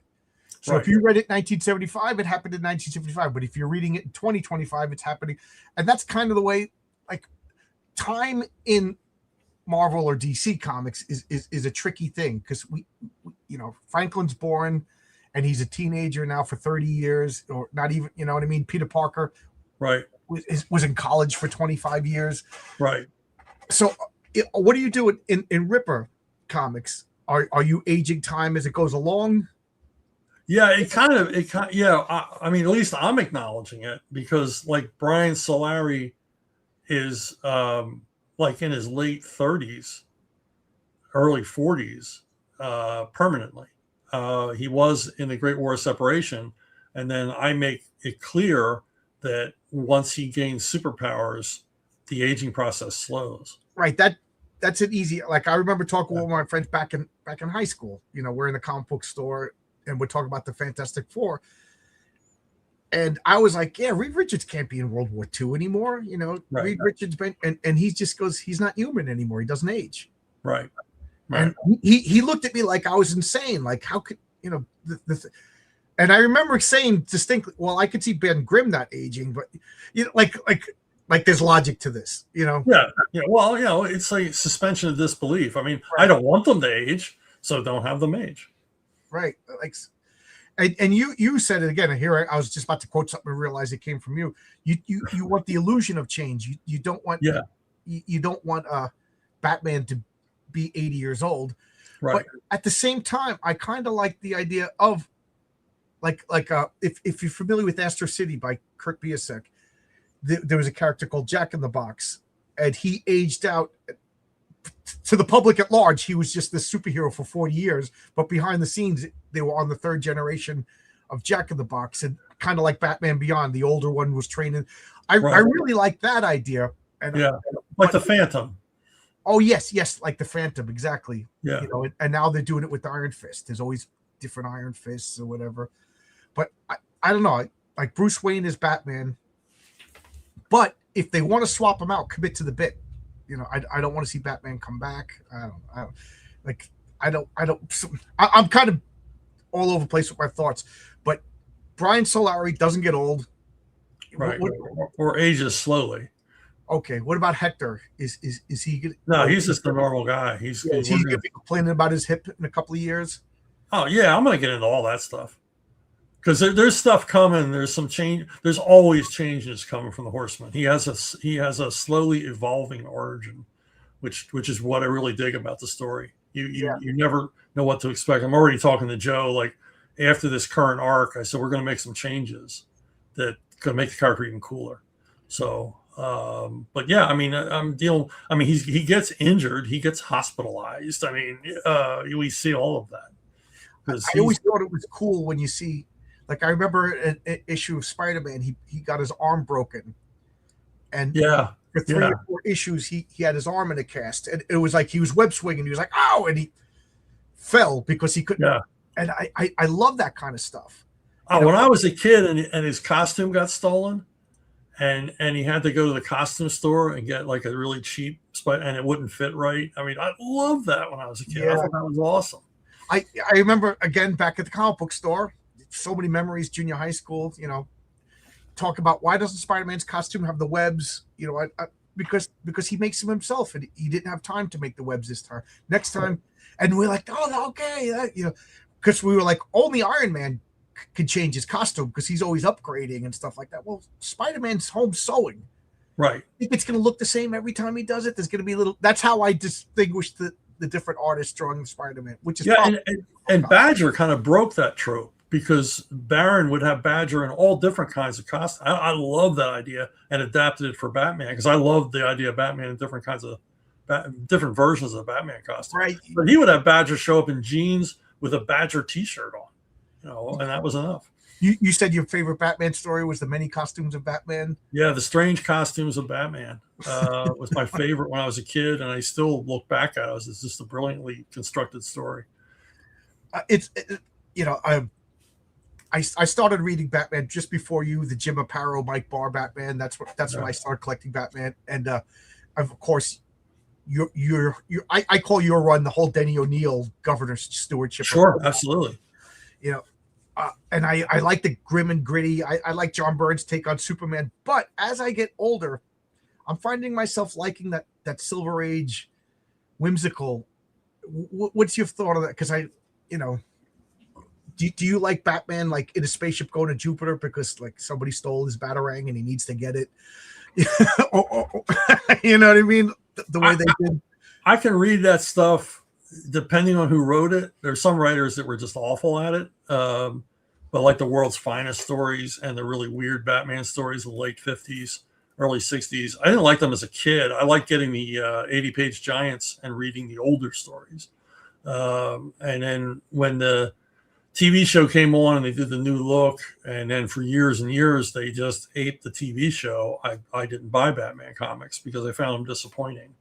And then Denny comes along and changes everything. And Frank Robbins, who was writing some of the goofier post 66 issues, he sees what Denny's doing and he goes right along with it. And if anything, writes stories that are even more reality based than Denny was writing. I don't know if you'll answer this question, but I was playing this game Friday night online with a bunch of people. Like, if you could change something, like what stories would you insert? I know you're a pro, but like with Marvel, if all of a sudden I find myself writing Spider-Man. The story that I would write is I would let Aunt May die. The illusion of change. Yeah. I would have Spider-Man, Mary Jane, get married, have a baby. Aunt May gets to see the baby. She holds the baby, and then a couple of weeks later, she dies off. But the sameness is now because of Peter Parker's radioactive blood. There's something wrong with the baby, and now Spider-Man's got to stop fighting Magneto or Dr. Octopus because he's got to get the medicine to the baby. It's the same tropes, but with Right. like, what would you think of that? Like, should Aunt May never die? If you're gonna kill Aunt May and replace her with a wife and child, I think that's a great idea. That's perfectly, because it's the illusion of change. The real basis is still there. He still has people in his life he deeply cares about. Because to me, Spider-Man is like the ultimate like Judeo-Christian. Like, it's guilt and duty, responsibility, guilt, and as long as you keep that, I think the core of the character. So you're changing. Like, it's like, I thought it was brilliant, and I didn't realize this until I was an adult. Peter Parker becomes a hero with the death of Uncle Ben. Right. Peter Parker was going to be Dr. Octopus. The world is against me. You don't understand me. I just want to make money off these powers. I'm going to, oh my God, I'm a dope. My uncle just got killed. I could have done something. Right. And that guilt. And then later on, when he kind of forgot about it, Gwen Stacy died and reinforced that guilt and responsibility. And then later on, Captain Stacy died. So I think, sorry, Spider-Man, it's time for a death in the family. Not your marriage. That to me was just they never recovered from that one more day, if you ask me. No. It's sort of like, just, I don't know. It's just so cynical. So is there anything you would do, or you don't have to answer if you don't want to step on anybody's toes? What's that? Like, is there anything that you would do with the mainstream character to like either? Well, I kind of my biggest bugaboo I kind of fixed. I don't know if they've changed it back. I hated the idea that Batman found Joe Chill. He found who killed his parents. I hated that idea, because why would he keep being Batman? Right. And so I kept it. So that was canon when I took over, and then I wrote an issue of Detective that showed that Joe Chill couldn't have done it, and he was strung out on dope at that time. He had an alibi, and sort of left it there. And the funny thing is that it's in a scene on The Big Bang Theory where they're arguing about that issue in a comic shop. So, but they've probably changed it back by now. But I couldn't see the point. Yeah, sometimes people are telling me stuff, because I was talking about Galactus the other day, and somebody in the chat was like, "No, that's not what's going on." I'm like, I don't know. I haven't read new Marvel comics since 2015, so you're probably right. I'm not going to argue with you. Here we have the kind of nerd questions that I just love. John, since Spider-Man DNA changed, would his son be born with mutant powers? What would his powers be? So this is only something that a comic book nerd would like. If Spider-Man had like May Parker, and she has spider powers, is she a mutant? Yeah, I don't know. I guess. I mean, I say not, because she's like her parents. A mutant is different than her. Well, parents. Yeah, that's true. That's true. It's not random, right? It's just, these are her genetics now. And if I could, if the magic powers that be, well, when Eric July takes over Marvel Comics and puts me in charge, I would write the X-Men as mutants are hated and feared because they're scary. Like, I would almost turn the X-Men into a horror comic. Like, first off, it's recessive genes. So like Jean Grey, Scott Summers, they have a kid. Their kid would be human. Right. Okay. Yeah. Because it's got to be rare that there's mutants, otherwise there's no charm to it or whatever. And then, like, I would explain, like, oh, spontaneous human combustion. Oh yeah, that was because the kid had fire powers and didn't know how to control it, or all these missing kids. This kid, whatever, the hormones activate, and he teleported inside of a kid. Yeah. Okay. I like that.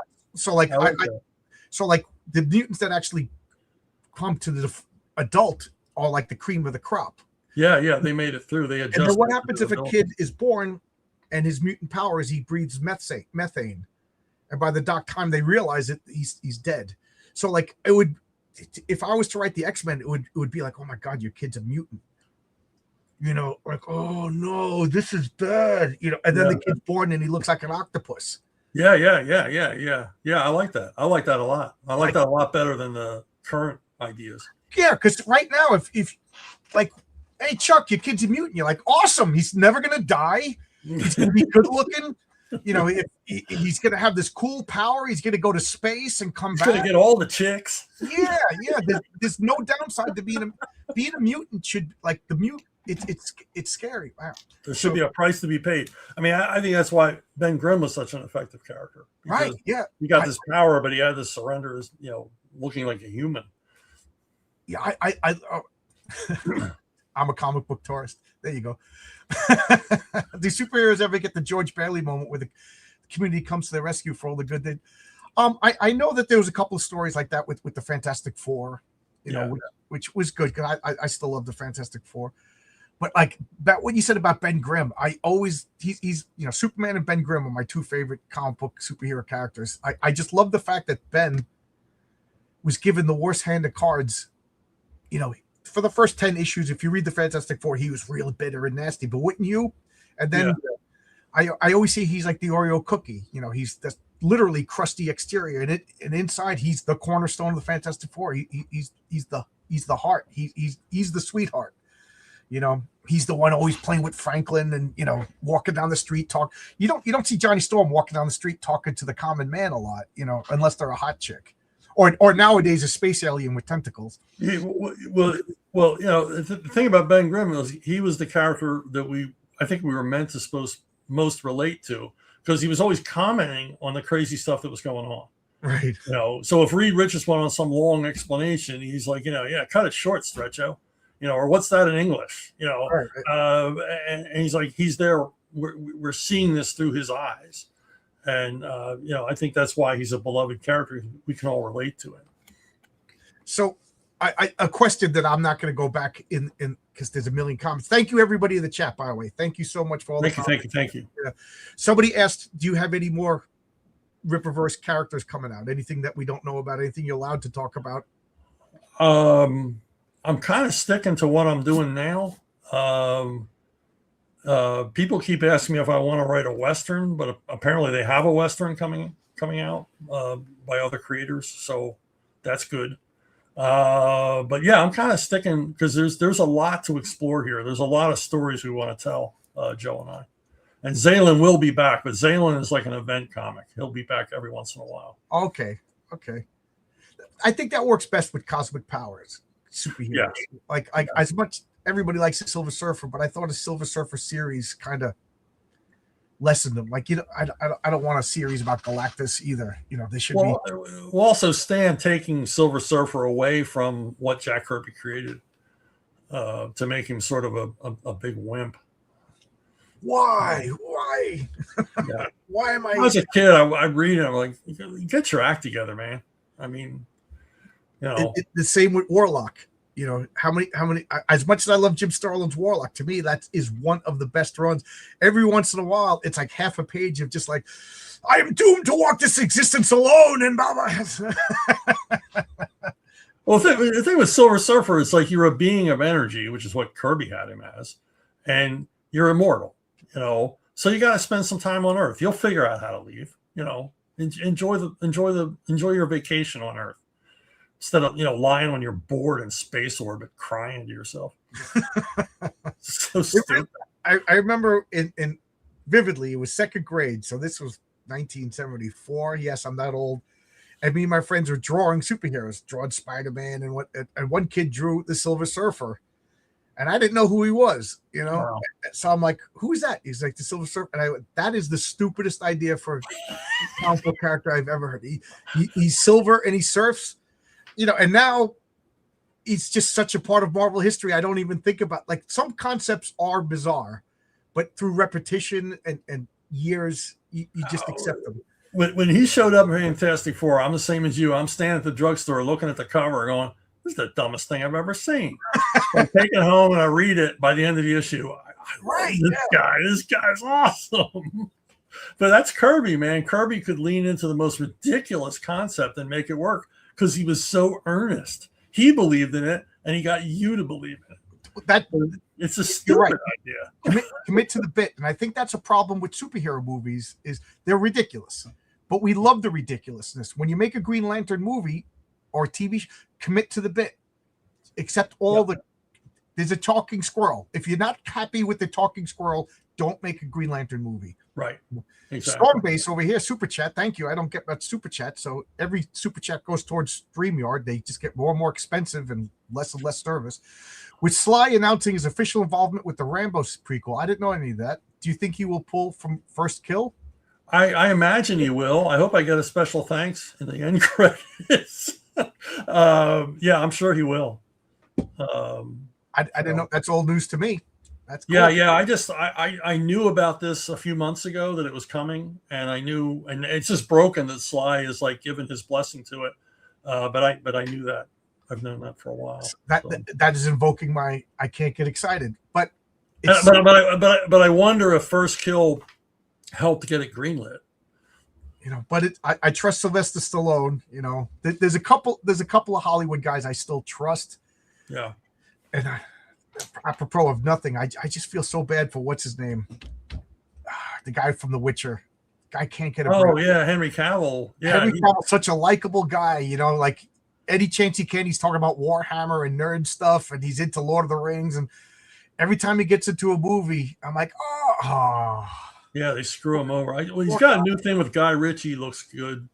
Yeah, I mean, he gets involved in these projects that he really loves, and then they screw him over.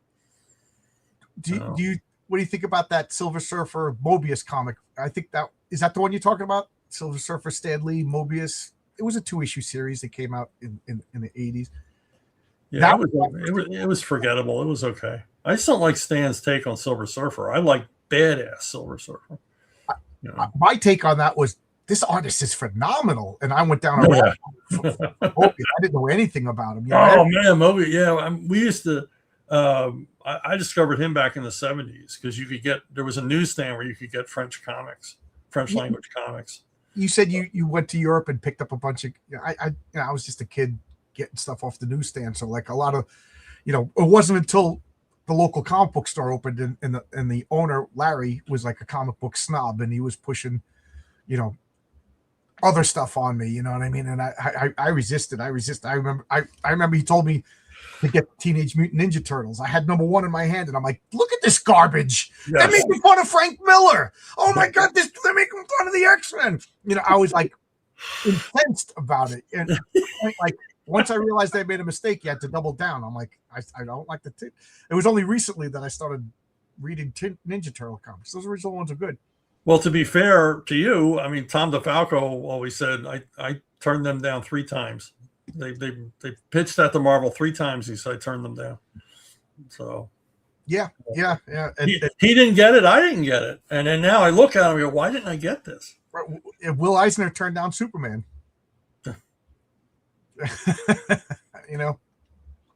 Dan Slott wrote first off, this is Oscar, my colorist, great guy. We're working together on a bunch of projects. Super talented. Yeah, I Dan Slott gets on my nerves, but I got to give credit where credit is due. I really liked his Silver Surfer, and I really liked his She-Hulk run when they embraced the legal aspect of the insanity of having superpowers. I thought that like his. He did a Spider-Man Human Torch miniseries. I really liked that. Yeah, I forgot about that. Yeah. And plus, it was this Spider-Man. Silver Surfer was drawn by Matt Allred. You can't go wrong. I love that. Yeah. I'll have to look into that. I wasn't aware of that. Yeah, it didn't last too long. I don't know if it was because Dan Slott takes 6 months to hand in the script. I got to give him a dig whenever I can, but.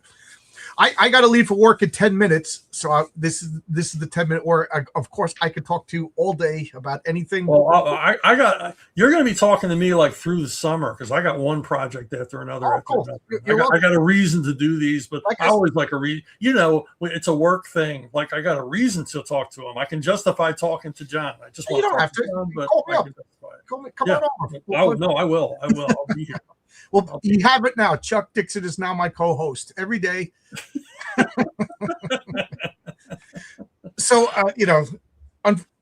we got a pitch. We got you got a comic, and you know what? If you don't mind, can I bring up my comic? Because I see we got a Well, bunch. of course, it's your show. Bring it up all day long. You're the guest. I gotta. But if anybody's watching this, they're interested. I have my own comic, Heroic Tales. It's on Fund My Comic. It's an homage to old Bronze Age Marvel comics. I hate to use the word old, but I did. So it's like not deconstruction. This is a return to positive masculinity. It's so Blue Sky superhero comics. Blue Sky, yes. So this is the secondary character. This is Mary Sue. I introduced her in issue 2. She is the perfect girl. I'm kind of goofing on the idea of the perfect character. I figured any girl character I make, somebody's going to call her Mary Sue. So I beat you to the punch, and I named her last name is Sue. It's a Chinese name. She escaped communist China. Her grandparents escaped communist China. They came here as penniless immigrants. They embraced American culture. She's, her grandparents were Roman Catholic and Mao Zedong. They fled that persecution, came here, started all over again. Now she's perfect. PhD student, and she gets the ultimate power, and she doesn't know how to use it yet. So that's the pitch for Mary Sue. Next issue, we bring the conclusion to her story. But here is a cover. Martina Makota cosplayed her, so I love this. But where is the covers? So these are the it's flip books. So one side is patriarch. One side, yeah. So so sooner or later it's upside down. You flip it over. You decide who the main hero is. So here's the patriarch fighting the subterranean. He goes. The patriarch is a father, a husband. He homeschools his kids. He homesteads. He tries to keep himself self-sufficient as possible, and it's easier to do when you got superpowers. Let's be realistic. And issue number 1 of the patriarch, which is my next campaign, the status quo changes. His relationship with the government changes, so he's opening himself up to family danger, but he's tired of working with the government. But in this issue, he goes below ground to rescue a kid, and you find out that there's a whole civilization beneath the city. This is Josh Howard doing Mary Sue, and this is all available. This is his interior art. You can see that the colors are wonderful. The art is Renzo Rodriguez. This is Daniel De La Silva. And wait till you see the Mary Sue. Look at this color by Oscar. He's in the chat right now. Wow. This is so good. This is legit. What platform is this on? This is on Fund My Comic. Okay. Fund My Comic. Luke Stone's the owner of Fund My Comic. It's for indie guys. You could go on it. There's as long as you meet his minor criteria, it's 1% platform fee. No problems. It's the same thing. It's just a platform. He doesn't demand any ownership or anything like that. It's great deal. It's going to be my home forever. I love Fund My Comic. Cool. Yeah. So there you go. I have to, sorry to take away from you, but no. This is why you're here. So I'm here to talk to you. I was talking to comic book people before I even thought of making a comic book. I just like talking comics. Yeah. It's better than talking politics. And it's definitely better than everybody at work. All they talk about is work. And I'm like, electrical work is fun, but by the way, you inspired a story. Yeah. In Alpha Core 1, you had them fight an electrical based villain. Yeah. And I have a story written to show how an electrical based villain work. I'm an electrician, so yeah.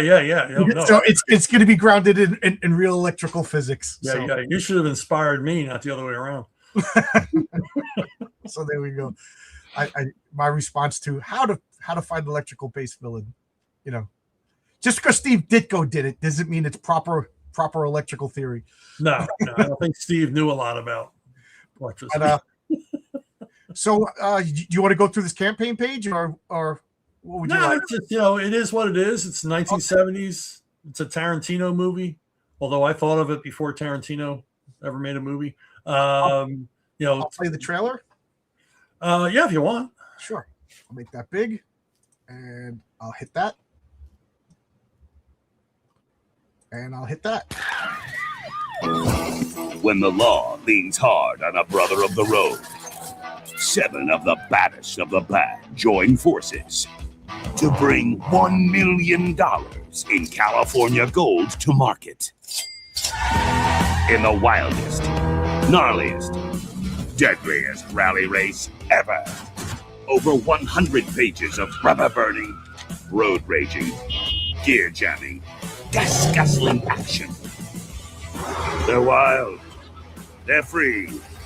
They don't give a damn. A retro instant classic of a lifetime in the making. Coming at you from comic book outlaw Chuck Dixon and legendary cartoonist Bob C. Hardin and the hard-riding gang at Riverside.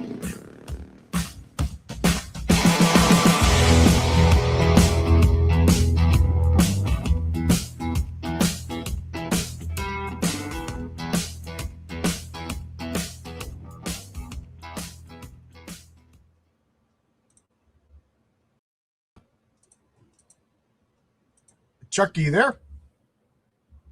Oh, looks like we lost Chuck.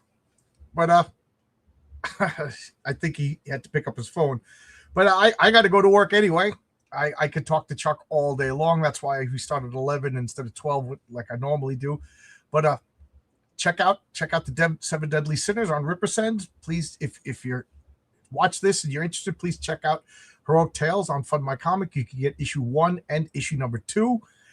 The Patriarch number 1 is going to be my next campaign, and that's coming out sooner rather than later. I'm being sketchy on the details on purpose. And then I'm going to have, right on the heels of that, King Fu, Blue Christmas. And I think 2 more comics are almost complete too. So that's what I'm hoping. Oh. Yeah, I just want to say goodbye. I don't know what happened there. Oh, I thought maybe you had a telephone call or anything. No, I got to go. I just got my new phone. Just got goodbye to you. Yeah. My wife's sending me messages. Your phone's sitting on the porch. My phone finally died. I got to go get that before I get scammed. And I got to, speaking of scams, I got to go to work to pay. Get to work. Taxes. Get to work, you lazy bum. Yeah. I got to pay taxes for Epstein's elite to do all those fun things. All right. See you, everybody. Thank you so much. Bye-bye. Bye, kids.